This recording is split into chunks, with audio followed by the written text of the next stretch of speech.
Hello Star Citizens, BuzZz here, and welcome back to the channel. Now last Friday, the 23rd of October, CIG released Alpha 1.3.0 to the live servers. Now if you watched the last live stream, you know that this patch lays the groundwork for a lot of the upcoming features, including multi-crew ships and FPS gameplay. A lot of these changes are on the back end, and thus aren't readily visible to the player.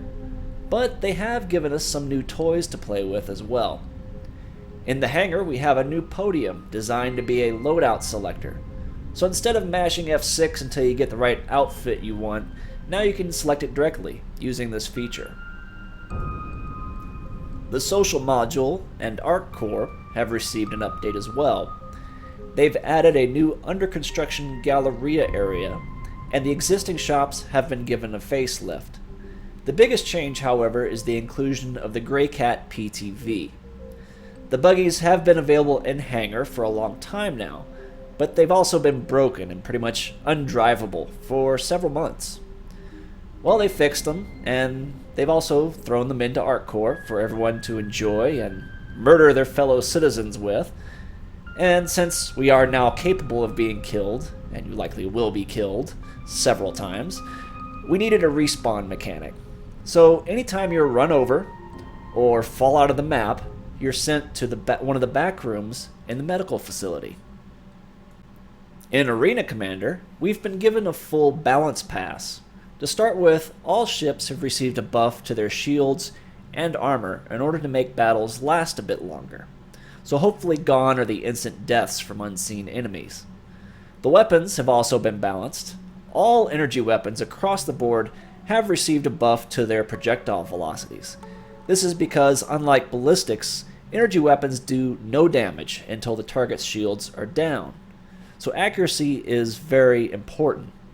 But never fear, they have also received a nerf to damage to keep them from being too powerful. Speaking of weapons, we have two new ones available for purchase or rent. The first is the Apocalypse Arms War Series SZ2 Mass Driver, which is a size 2 railgun. It has a higher velocity than most ballistics, but also sports a slow rate of fire and high energy draw. That, coupled with their extremely long range, makes them an ideal sniper weapon. The second weapon is the Bearing C788 Ballistics Cannon. Now this massive size 4 cannon was primarily designed with larger ships like the Retaliator in mind, but it can be fit onto a Cutlass or Hornet with the addition of a special fixed mount, which replaces the man turret on the Cutlass or the ball turret on the Hornet.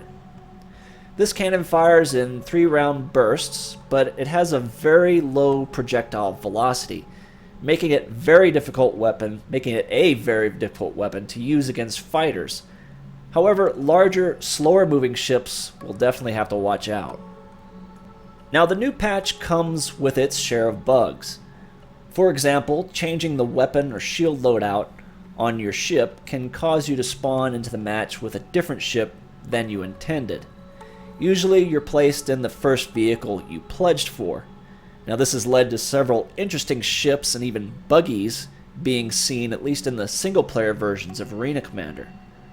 Now another annoying bug is that your custom loadouts are not persistent between matches. So if you have to refit your ship, you'll have to do so before each match.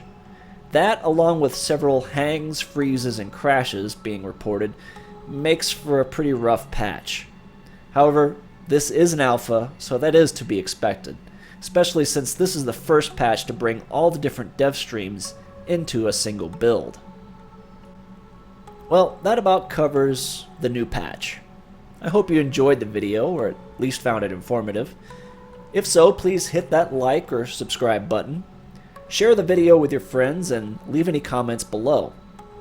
If you're new to Star Citizen and have not yet registered on the website, please feel free to use my referral code found in the video's description below. Not only will I get some cool perks, but you'll also get a bonus 5,000 UEC to spend on the online store or save for when the game releases. Another quick update before I go. If you follow my Space Engineers videos, I'm working on a new Star Citizen project to share with you. I've also received some requests to watch me as I build.